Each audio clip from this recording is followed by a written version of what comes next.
the protein is going to be important after both types of training. So after your weightlifting training as well as after your cycle training, in order to, the protein's in there in order to help repair and remodel tissue, right? And so I would be trying to get in probably, around 25 to 30 grams of protein after your workouts.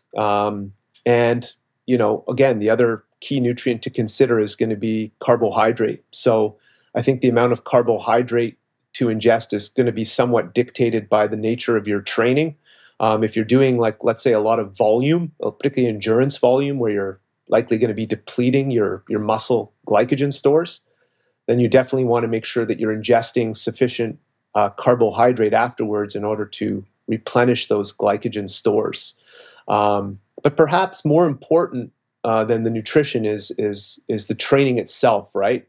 So I always view kind of like the training itself is the foundation, and then the nutrition can certainly help. But if you want to succeed in weightlifting, you have to train. If you want to be a good cyclist, you have to train, and the nutrition's there to kind of support that training.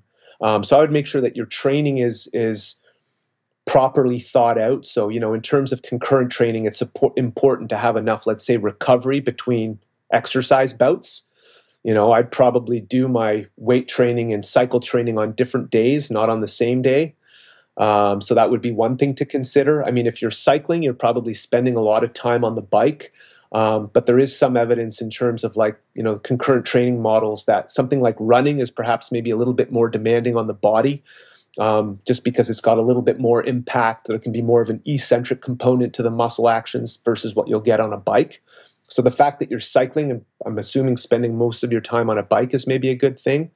But I would, carefully plan your training, make sure you've got your training all sorted out. And that applies to not only you, but I think most people. There's something attractive about the idea of being able to take a supplement and see a lot of progress. But the reality is progress comes from hard work in the gym and, planned training and so forth. And then the nutrition can really support that.